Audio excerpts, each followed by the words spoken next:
ورحمۃ اللہ وبرکاتہ نحمدہ ونصلی علی رسولہ الکریم اما بعد اعوذ باللہ من الشیطان الرجیم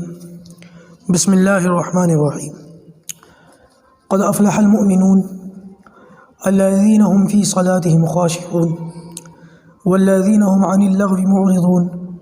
والذین هم للزکاة فاعلون صدق اللہ العظیم۔ یہ ہماری زکوٰۃ کورس کی آج دوسری نشست ہے۔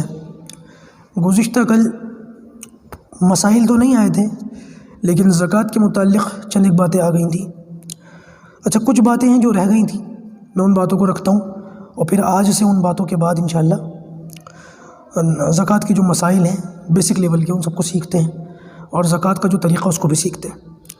سب سے پہلے یہ جاننا ضروری ہے کہ یہ زکوٰۃ فرض کب ہوئی۔ نبی کریم صلی اللہ علیہ وسلم کے دور مبارک میں ہر چیز کی فرضیت کا کوئی نہ کوئی ذکر ملتا ہے کہ فلاں چیز فلاں وقت پر فرض ہوئی، تو زکوٰۃ کب فرض ہوئی؟ دیکھیے، زکوٰۃ کے متعلق سب سے پہلے یہ بات یاد رکھیں کہ زکوٰۃ کا ذکر کیونکہ قرآن مجید میں نماز کے ساتھ کئی مقامات پر ہے، تو لہٰذا نماز کے متعلق تو یہ بات ملتی ہے کہ نماز اللہ تعالیٰ نے نبی کریم صلی اللہ علیہ وسلم کو شب معراج میں عطا فرمائی۔ معراج کی رات میں اللہ کے رسول کو نماز ملی، آپ آسمانوں پر تشریف لے گئے، اور یہ مکی دور ہے۔ اس کے بعد آپ صلی اللہ علیہ وسلم نے ہجرت فرمائی ہے۔ ہجرت فرمانے کے بعد دوسری ہجری میں یعنی کہ ہجرت کے دوسرے سال میں آپ صلی اللہ علیہ وسلم پر روزہ فرض ہوا ہے، یعنی کہ آپ کی امت پر رمضان کے روزے فرض کر دیے گئے، اور اس روزے کی فرضیت کے بعد مسلمانوں کے اوپر زکوٰۃ بھی لگا دی گئی۔ یہ زکوٰۃ وہ نہیں تھی جو ابھی ہمارے یہاں ہے، یہ صدقہ فطر جو عید کے موقع پر دیا جاتا ہے، یہ وہ صدقہ تھا جو مسلمانوں کے اوپر اس وقت واجب کر دیا گیا۔ اور یہ کیوں کر دیا گیا کہ مسلمانوں سے رمضان کے مہینے میں روزہ رکھتے ہوئے اگر کوئی کمی کوتاہی ہو جائے تو اللہ تبارک و تعالیٰ اس صدقہ فطر کی برکت سے اس کمی کوتاہی کو دور کر دیتے ہیں، ان لغزشوں کو معاف فرما دیتے ہیں اور کمی پوری ہو جاتی ہے۔ آج بھی اس کا یہی فائدہ ہے۔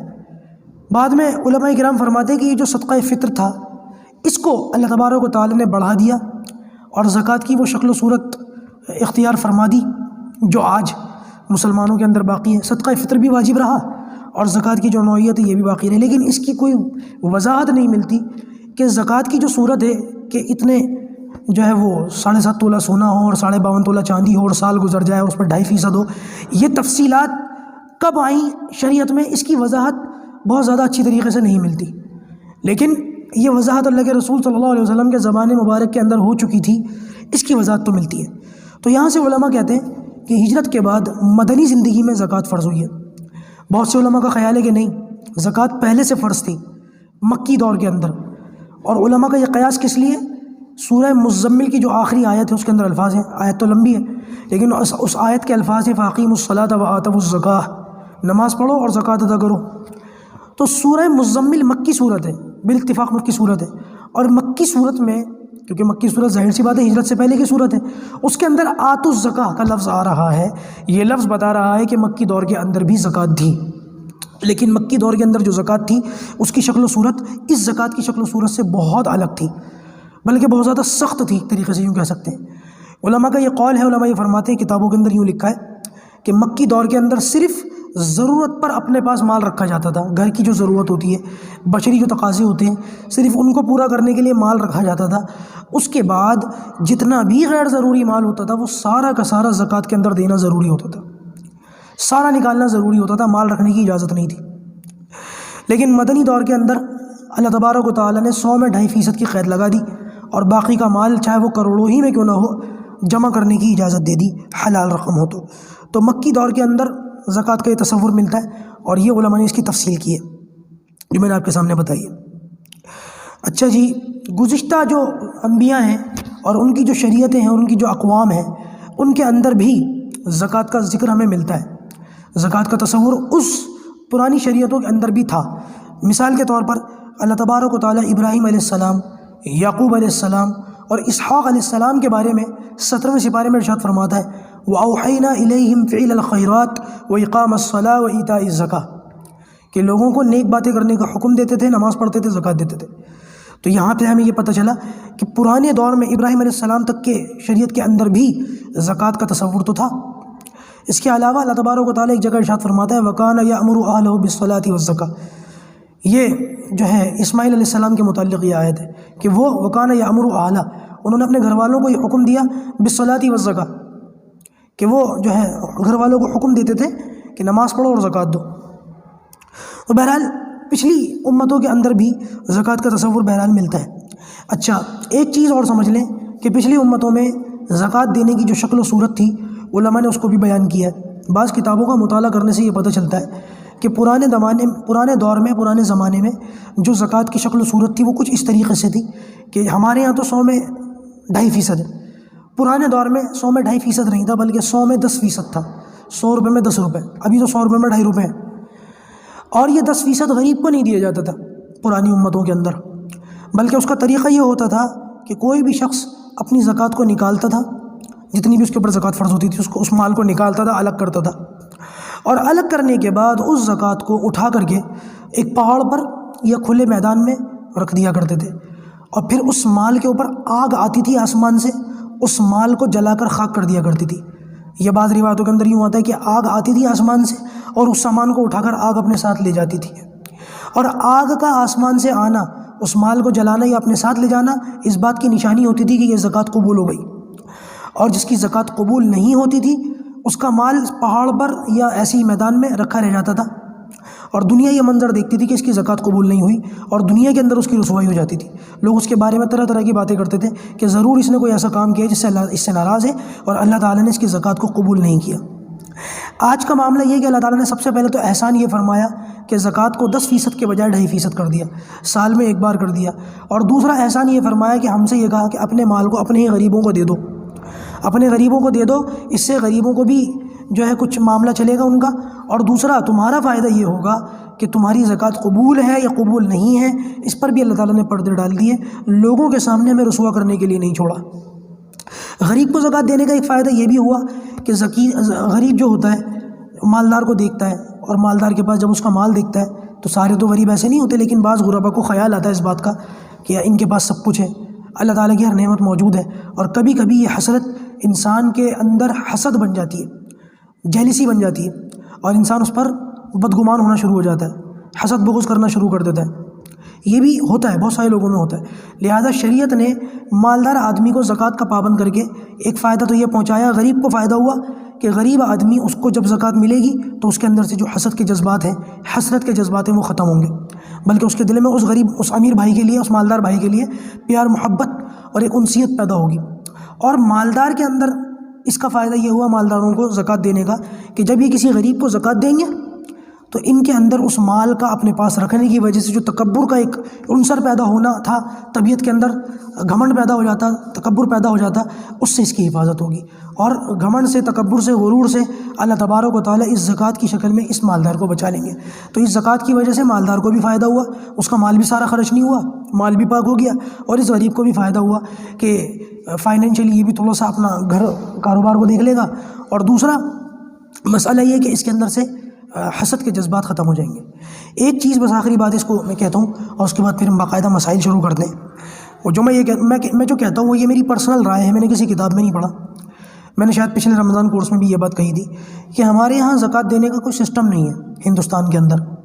بس جس کے دل میں آیا اس نے جس کو چاہا زکوٰۃ دے دی، بعض مدارس میں دے دیتے ہیں، بعض اپنے غریب رشتہ داروں کو دیتے ہیں، بعض پڑوسیوں کو دیتے ہیں، ٹھیک ہے، یہ بھی طریقہ ٹھیک ہے، اور اس طریقے سے بھی زکوٰۃ ادا ہو جاتی ہے، لیکن اس طریقے کا بہت سارے لوگوں کو بڑا ایڈوانٹیج ملتا ہے، اس کا فائدہ اٹھا کر بہت سے لوگ ایسے ہیں جو زکوٰۃ دیتے ہی نہیں، اللہ حفاظت فرمائے۔ آپ یقین مانیں 50، 60، 70% لوگ ایسے ہیں آج بھی جو زکوٰۃ نہیں دیتے، اتنا زیادہ جو ہے گراوٹ ہے۔ تو ہونا یہ چاہیے کہ باقاعدہ ایک ادارہ ہو، معتبر ادارہ ہو، معتبر علماء یا معتبر غیر علماء بھی صحیح، علماء ہو یا غیر علماء ہو، لیکن معتبر لوگ ہوں، کام کریں، زکوٰۃ کی وصولی کا باقاعدہ نظام ہو اور لوگوں سے زکوٰۃ وصول کی جائے۔ اس کا سب سے پہلا فائدہ تو یہ ہوگا کہ ہر بندہ جس کے اوپر زکوٰۃ واجب ہوتی ہے وہ بھی زکوٰۃ دے گا۔ کس پر زکوٰۃ واجب ہوتی ہے ابھی میں جب نصاب بیان کروں گا تو آپ کو پتہ چل جائے گا، آپ کو بھی پتہ چلے گا کہ آپ پر بھی زکوٰۃ ہے یا نہیں۔ لہٰذا ایک فائدہ تو یہ ہوگا کہ جس کے اوپر بھی زکوٰۃ واجب ہے وہ سب اپنی جانب سے صدقہ جو ہے وہ زکوٰۃ دینے کے پابند ہو جائیں گے۔ اور دوسرا فائدہ اس کا یہ ہوگا جو زکوٰۃ کا مقصد ہے وہ حل ہو جائے گا۔ آج کل ہم زکوٰۃ تو دیتے ہیں لیکن جو زکوٰۃ کا مقصد ہے وہ حل نہیں ہوتا۔ زکوٰۃ کا مقصد کیا ہے؟ اپنے معاشرے سے، اپنی سوسائٹی سے غریبی کو ختم کرنا۔ وہ ختم نہیں ہوتی۔ مثال کے طور پر ایک آدمی کے پاس 1 لاکھ روپے، زکوٰۃ کے 1 لاکھ روپے دینے ہیں اس کو مثال کے طور پر۔ اب وہ کیا کرتا ہے، 100 غریبوں کو تلاش کر لیتا ہے اور اس نے ہر ایک غریب کو 1000 روپے کا راشن بھروا دیا، یہ پیسے دے دیے، جو بھی کیا اس نے XYZ۔ یہ 1000 روپے کا راشن وہ 1-8 مہینے میں کھا کے ختم کر دیتے ہیں، اور یہ 100 کے 100 غریب آدمی واپس سے غریب ہی ہو جاتے ہیں 1-1.5 مہینے کے بعد دوبارہ۔ غربت تو ختم ہوتی نہیں ان کی اس مال سے۔ زکوٰۃ کا ایک طریقہ یہ ہے کہ اگر کوئی ادارہ ہوگا، کوئی معتبر کام کرنے والے لوگ ہوں گے، تو وہ کیا کریں گے، 100 غریبوں کے بجائے 10 غریبوں کو چھانٹ لیں گے اور ان کو 1,000 روپے زکوٰۃ دینے کے بجائے ان کو 10 ہزار روپے کی زکوٰۃ دی جائے گی۔ اس زکوٰۃ کے دینے سے فائدہ یہ ہوگا کہ صرف ان کو راشن پانی دے کر کے اپنی ذمہ داری سے بری نہیں ہوا جائے گا، ہاتھ نہیں جھاڑ لیے جائیں گے، بلکہ ان کو زکوٰۃ دے کر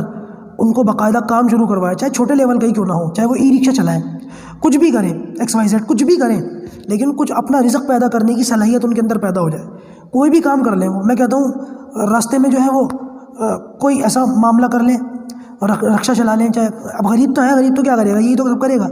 لیکن آپ نے اس کو 1000 روپے کا راشن دے دیا، وہ تو یہ بھی نہیں کر سکتا، وہ تو پھر غریب کا غریب ہے۔ علماء فرماتے ہیں کہ زکوٰۃ کا مقصد یہ ہے کہ بندے کو زکوٰۃ دے کر اپنا رزق پیدا کرنے والا، زمین کھود کے پانی نکال کر پینے والا بنا دیا جائے۔ ایک وقت ایسا آئے گا کہ یہ زکوٰۃ کا لینے والا ایک نہ ایک دن زکوٰۃ کا دینے والا بن جائے گا اور معاشرے سے غریبی ختم ہو جائے گی۔ 100 میں سے کم 10 لوگ تو اس لائق ہوئے کہ وہ زکوٰۃ دیں گے۔ تو لہٰذا ایک معاشرہ ہونا چاہیے، ایک تنظیم ہونی چاہیے معاشرے کے اندر، ایک ادارہ ہونا چاہیے۔ لیکن یہ میرا کام صرف آپ لوگوں کو آئیڈیا دینا ہے، یہ ذمہ داری میں لے نہیں سکتا کہ اگر آپ مجھ سے کہیں مفتی صاحب یہ آئیڈیا آپ نے دیا، یہ ذمہ داری بھی آپ لیجیے، میرے اوپر پہلے ہی بہت ذمہ داری ہے۔ اس کے لیے اپنے مقامی علماء سے رجوع کریں، مقامی علماء کو بتائیں، ہر علاقے میں، چاہے اپنے چھوٹے سے لیول پر، آپ دنیا کو نہ دیکھیں، آپ ملک کو نہ دیکھیں، اپنے شہر کو نہ دیکھیں، آپ اپنے گلی محلے کو دیکھیں کہ آپ کے گلی محلے میں یہ کام ہو رہا ہے، نہیں ہو رہا تو کیا ہو سکتا ہے، اس کام کو آپ شروع کریں، انشاءاللہ بڑا نفع ہوگا۔ چلیے باقاعدہ اب زکوٰۃ کے مسائل جو ہیں ان کو دیکھ لیتے ہیں۔ دیکھیے یہ بات یاد رکھیں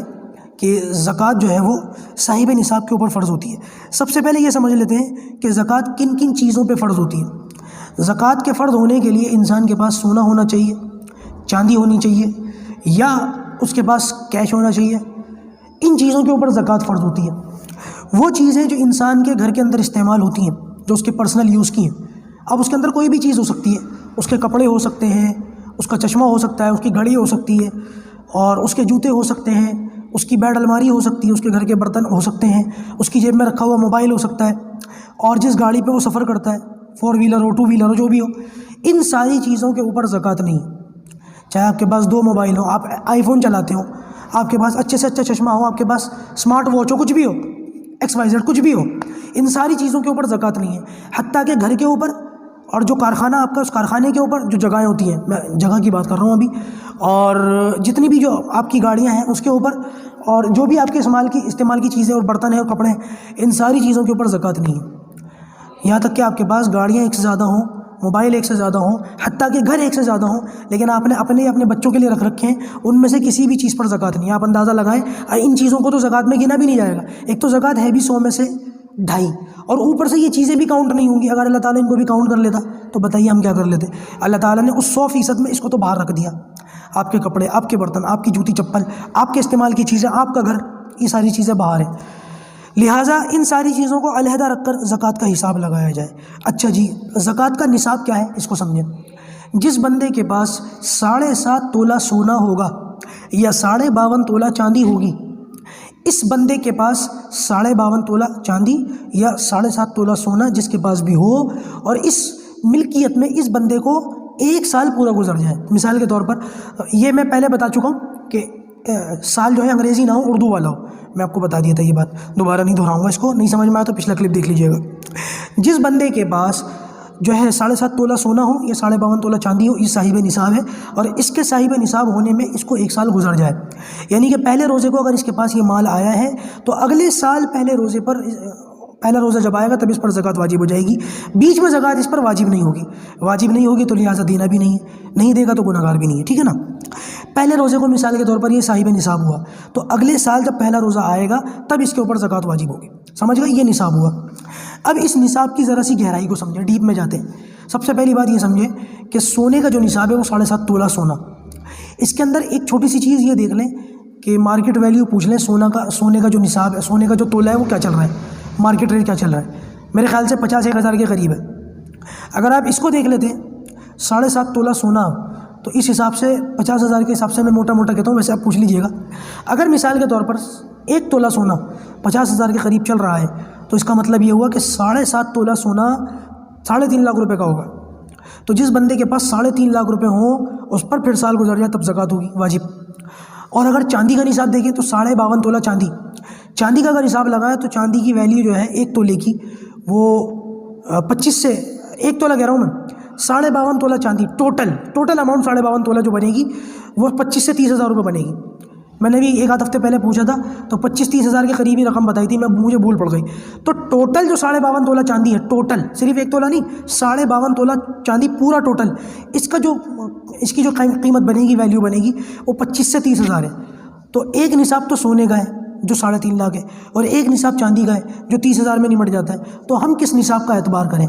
ہم پر جو زکوٰۃ آئے گی وہ 3.5 لاکھ والی آئے گی، یا 30-35 ہزار والی آئے گی، 25 ہزار والی آئے گی؟ تو علماء نے یہاں پر یہ فرق بیان کیا ہے کہ جس بندے کے پاس سونا، چاندی، زیور، کیش، کرنسی، جتنی بھی چیزیں زکوٰۃ کے اندر آتی ہیں، جتنی بھی چیزوں کے اوپر زکوٰۃ واجب ہوتی ہے، اگر یہ چیزیں ہیں تو چاندی والا نصاب چلے گا۔ اگر اس کے پاس کیش بھی ہے، چاندی بھی ہے، سونا بھی ہے، انگوٹھی بھی ہے، زیورات بھی ہیں، کئی چیزیں ہیں، تو لہٰذا اس صورت کے اندر اس بندے پر جو زکوٰۃ واجب ہوگی وہ چاندی والے 52.5 تولہ چاندی والے نصاب سے ہوگی۔ تو لہٰذا جس بندے کے پاس 25-30 ہزار روپے آ جائیں اور سال گزر جائے، یہ بھی صاحب نصاب ہے، اس پر زکوٰۃ واجب ہوگی۔ سونے والا نصاب کس بندے پر چلے گا؟ علماء فرماتے ہیں کہ سونے والا نصاب صرف اس بندے کے لیے ہے کہ جس بندے کے پاس کوئی اور چیز نہ ہو، نہ زیورات ہو، نہ کیش ہو، نہ چاندی ہو، صرف اس کے پاس سونا ہو، اس کے پاس صرف اور صرف سونا ہو، اس کی جیب میں 5 روپے کا نوٹ بھی نہ ہو، کرنسی بالکل نہ ہو اس کے پاس۔ لہٰذا جس بندے کے پاس صرف سونا ہوگا، کچھ اور نہیں ہوگا، نہ پلاٹ ہوں گے، نہ فلیٹس ہوں گے، نہ پیسہ ہوگا، نہ چاندی ہوگی، نہ زیورات ہوں گے، صرف سونے ہوں گے، سونے کی اینٹیں ہیں، سونے کے بسکٹس ہیں، جو بھی ہیں، جو کچھ بھی اس کے پاس، جتنے ایسیٹس ہیں اس کے پاس، وہ صرف سونے اور گولڈ کی شکل میں ہے۔ لہٰذا اس بندے کے اوپر جو نصاب چلے گا وہ سونے والا چلے گا، 3.5 لاکھ والا چلے گا۔ اور میرے خیال سے آج کے اس دور میں 99.9% لوگ ایسے ہیں جن کے پاس صرف سونا ہو، ایسا ہو ہی نہیں ہے، ایسا 1% ہوگا مشکل سے۔ 99.9% لوگ ایسے ہیں جن کے پاس ہر طرح کی مکس جو ہے کرنسی ہوتی ہے۔ لہٰذا ہم میں سے ہر بندہ اپنے اوپر جو زکوٰۃ کا نصاب سمجھے تو وہ چاندی والا سمجھے، یعنی کہ جس بندے کے پاس آج کی تاریخ میں 25 سے 30 ہزار روپے ہیں اور سال گزر جائے، اس کے اوپر زکوٰۃ واجب ہو جاتی ہے۔ میں سمجھتا ہوں کہ آج کے معاشرے میں ایسے بہت سارے لوگ ہیں پھر، کیونکہ میرے خیال سے 25 سے 30 ہزار روپے کا تو ہم لوگ موبائل چلا لیتے ہیں، معمولی بات ہے ہمارے لیے۔ لہٰذا اپنا حساب لگا لیں کہ ضرورت کی چیزوں کو الگ رکھ کر، کپڑا، برتن، گھر، گاڑی، موبائل اور ضرورت کی جتنی چیزیں ان کو الگ رکھ کر آپ کے پاس کیا اتنا پیسہ ہے؟ اگر اتنا پیسہ ہے اور سال گزر چکا ہے تو یاد رکھیے آپ کے اوپر زکوٰۃ واجب ہو گئی۔ اچھا جی، ایک بات یہ یاد رکھیے، بہت سارے لوگ پوچھتے ہیں کہ سال پورا ہونے سے پہلے بیچ میں اگر مال آ گیا تو اس کا کیا کریں؟ یعنی کہ مثال کے طور پر ایک آدمی کے پاس 1 لاکھ روپے ہیں، رمضان کے پہلے روزے کو 1 لاکھ روپے تھے اس کے پاس، 1 لاکھ روپے آ گئے رمضان کے پہلے روزے کو، 1 لاکھ روپے آ گئے۔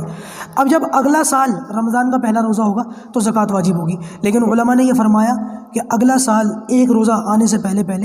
اس بندے کے پاس بیچ میں کچھ پیسے اور آ گئے، یعنی سال گزرنا تھا 1 لاکھ کے اوپر،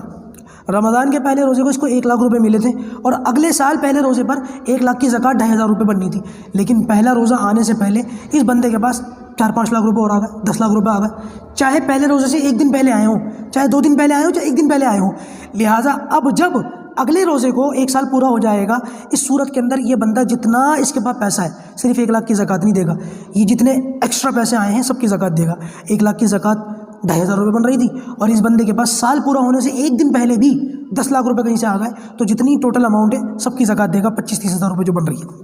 سمجھ رہے ہیں آپ اس بات کو؟ یعنی کہ 1 لاکھ روپے 1 سال میں پورے ہونے تھے، اور 1 سال پورا ہونے سے پہلے اس بندے کے 1 دن پہلے بھی اس کے اکاؤنٹ میں 9-10 لاکھ روپے آ گئے، تو جتنے پیسے 1 دن پہلے بھی آئے ہیں اس کو بھی زکوٰۃ میں گنے گا اور سب کی زکوٰۃ نکالے گا۔ یہ نہیں کہے گا کہ یہ میرے پاس تو ابھی آیا ہے، اس کی زکوٰۃ تو میں اگلے سال دوں گا، نہیں، اسی سال اس کی بھی زکوٰۃ ہے۔ ہر رقم پر جیسے کہ میں نے کہا سال گزرنا ضروری نہیں ہے، یہ اس بات کی علامت ہے۔ اچھا جی، ایک بات اور یاد رکھیں، صاحب نصاب کو زکوٰۃ نہیں دینی آپ کو۔ جو بندہ صاحب نصاب ہو، یعنی جس کے اوپر زکوٰۃ واجب ہو، اس کو آپ زکوٰۃ دیں، یہ نہیں چلے گا۔ ایسے ہمارے معاشرے میں بہت سارے لوگ ہیں جو کہتے ہیں کہ ہمارے ہاں خاندان میں، رشتہ داری میں یا پڑوس میں کوئی بیوہ ہے، بچوں کا ساتھ ہے، کھانے پینے کے لیے نہیں ہے، لیکن اس بیوہ کے پاس زیور ہے اور وہ زیور اتنا ہے کہ اس کے اوپر بھی زکوٰۃ واجب ہوتی ہے۔ لوگ کہتے ہیں کہ کیا ہم اس خاتون کو، کیونکہ وہ زیور بیچ کے تو اپنی ضرورت پوری نہیں کر سکتی، لوگوں کا یہ خیال ہوتا ہے کہ یہ زیور وغیرہ اپنے بچوں کے لیے رکھیں گے اور جب وہ بڑے ہوں گے تو وہ اس کو استعمال کریں گے۔ غریب سے غریب آدمی بھی قیمتی چیزوں کو نہیں بیچتا آج کے دور میں، تو لہٰذا لوگ پوچھتے ہیں کہ ایسی ضرورت مند بیوہ خاتون جس کے پاس اتنا زیور ہے کہ اس زیور کو اگر دیکھا جائے تو اس پہ بھی زکوٰۃ واجب ہے، کیا اس خاتون کو جو ضرورت مند ہے اس کو ہم زکوٰۃ کے ذریعے سے مدد دے کر اس کی مدد کر سکتے ہیں؟ تو علماء نے فرمایا اس کو زکوٰۃ نہیں دے سکتے آپ، ویسے آپ اس کی مدد کرنا چاہیں تو کریں، اس کو زکوٰۃ نہیں دیں گے، اگر زکوٰۃ دیں گے تو زکوٰۃ ادا نہیں ہوگی کیونکہ وہ خود صاحب نصاب ہے، اس کے اوپر بھی زکوٰۃ واجب ہو رہی ہے۔ اچھا جی، بات آج یہیں رکھتے ہیں کیونکہ کلاس کا ٹائم جو ہے تقریباً پورا ہو گیا۔ اب انشاءاللہ کیونکہ نصاب کا ذکر آ گیا، زکوٰۃ کے اور بھی مسائل ہیں، دکاندار کے اوپر اور کارخانے کے جو فیکٹری کا جو مالک ہوتا ہے اس کے اوپر زکوٰۃ کس طریقے سے آئے گی، اور بچوں کے اوپر زکوٰۃ ہے یا نہیں، اور اس کے علاوہ زکوٰۃ کے جو جدید مسائل ہیں ان ساری چیزوں کو بھی دیکھا جائے گا، ان کو بیان کیا جائے گا۔ اللہ پاک جو کہا گیا سنا گیا اس پر عمل کرنے کی توفیق عطا فرمائے۔ وآخر دعوانا الحمد للہ رب العالمین۔